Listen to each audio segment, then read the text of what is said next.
Welcome to the podcast, Let the Prophet Speak. Today we continue our study of the second book of Kings, Melachim Bet, chapter 8, that is Perek Chet. We are about to read Pasuk Tes Zayin, that is verse 16. We just read how Hazael assassinated King Ben-Hadad of Aram and became the king of Aram. And that he did that because of Elisha's advice, how Elisha hinted to him what he should do. Now, we're going to change gears a little bit and read a little bit of history. Not the most exciting part of the chapter, but important for us to know nonetheless and see how things move along. So, Uvishnas Chamesh, in the 5th year, and I have not focused very much on figuring out all of these years and how they all add up. So I just like to read them. If you're interested in this, you can look through the commentaries to try to calculate how this works. But regardless, during the 5th year of Yoram ben Achav Melech Yisrael, this will be a little bit confusing here. So remember, Yoram, the son of Achav, is the king of Israel, who we've been talking about these past several chapters, and all these stories between Elisha and the king have been stories occurring between Elisha and Yoram, the son of Achav. Remember, in that dynasty there was Omri, and then Achav, and then Achaziah, right? That's father to son to grandson, and then after Achaziah died, leaving no children because he had a very brief reign, it went to his brother Yoram, who was also the son of Achav. So he's the 4th king in that dynasty. And this was, during the 5th year of Yoram's reign, Yehoshaphat Melech Yehuda, and during this entire time, the king of Yehuda until this point was Yehoshaphat, right? Who was a righteous king, as we know. However, he had made an alliance with Achav, right? And we read of some of their exploits and some of the things they did together. At this point, Malach Yehoram ben Yehoshaphat Melech Yehuda. Yehoram, the son of Yehoshaphat, became the king of Yehuda. So Yehoshaphat had passed away. Now, the king of Yehuda's name is Yehoram, and the son of Yehoshaphat, and the king of Israel is Yoram, the son of Achav. Very similar names, presumably indicating the very similar and close cultural connections that they had. At this time, there was the only good thing going on, really, is the peace between these two kingdoms. But unfortunately, at first, the king of Yehuda was a righteous man and faithful to God, while the northern kingdom was not.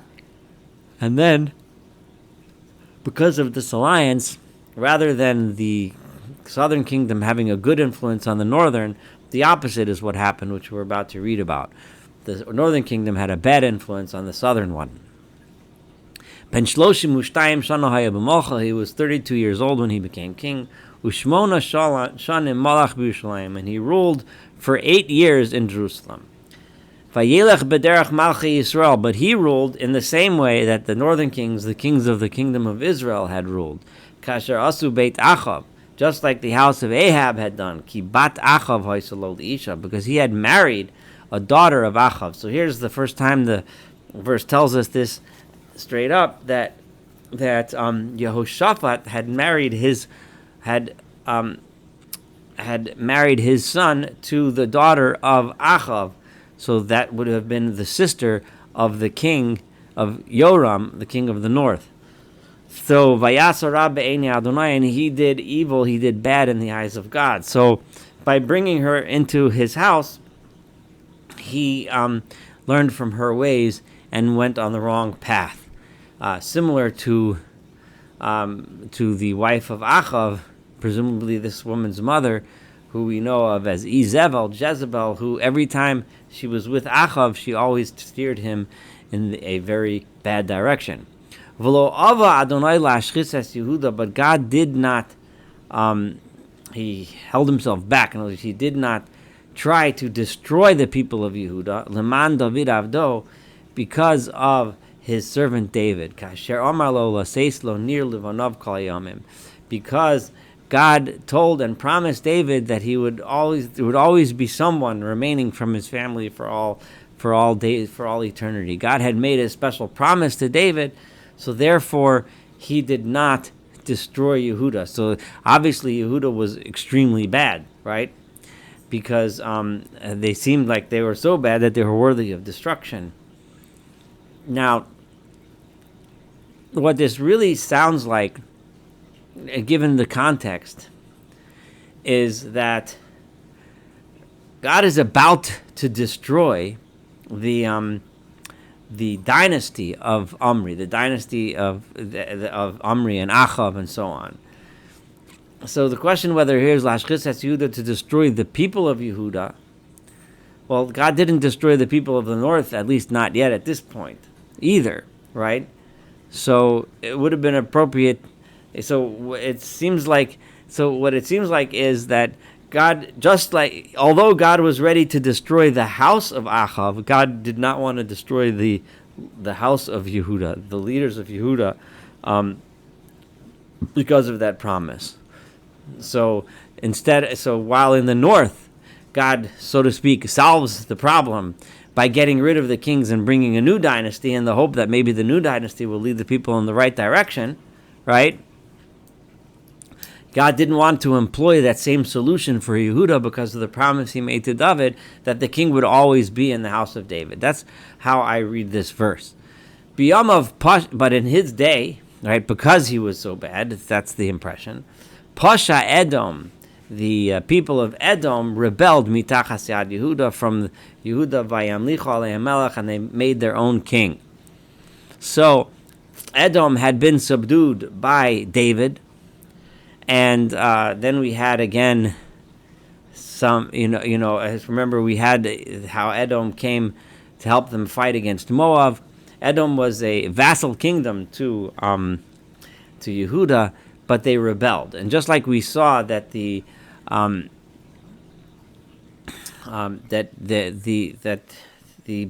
people of Moab rebelled when the kings of Israel went bad, so now when the kings of Judah went bad, they also started to lose their empire. So Vayavor Yoram Tza'ira. So what did he do in response? Yoram, this is Yoram, the southern king, right?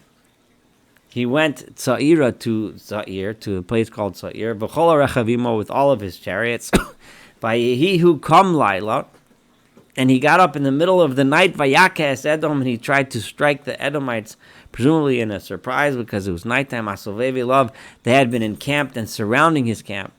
V'yasorei harechev, and he tried to kill the officers in charge of the chariots of Edom. However, his nation, the people that followed him, ran away in fear back to their tents, back to home. So they retreated in a wild retreat. So his attempted attack, failed. So at this point, Edom was victorious, and they kept their independence. So they completely rebelled from being a vassal to the kingdom of Judah, to the southern kingdom, and this continued until this day. In other words, that no more did Yehuda rule over Edom. Oz tifsha livna ba'esahi. This is when Livna, right, also rebelled against Yehuda. So Yoram, by leaving the impression one gets, and the purpose of this is to tell us that when he didn't keep the instructions, when the people didn't keep, when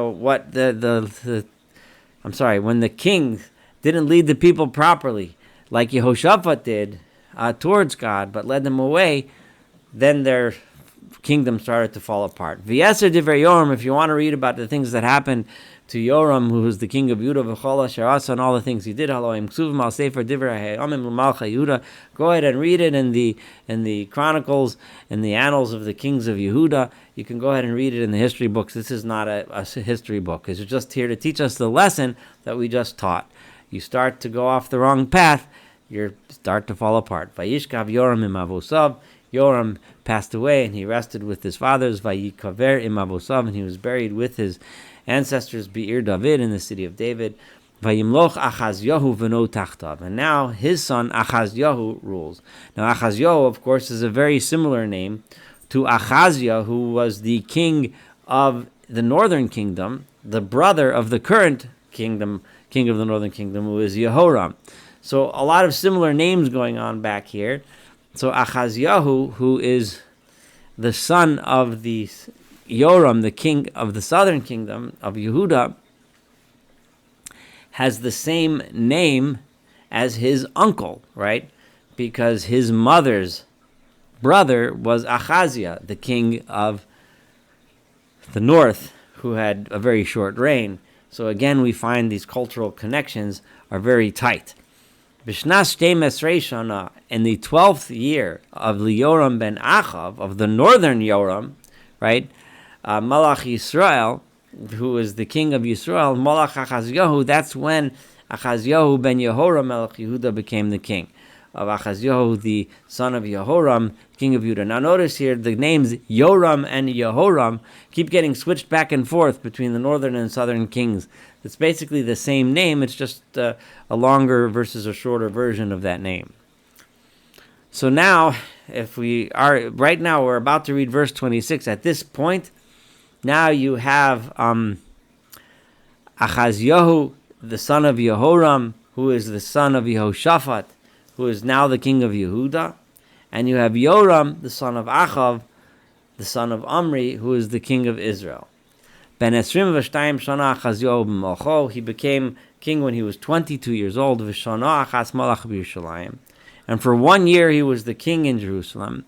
V'shem imo Atalyahu Bas Omri Melech Yisrael, and his mother's name was Atalia, or Atalyahu, right?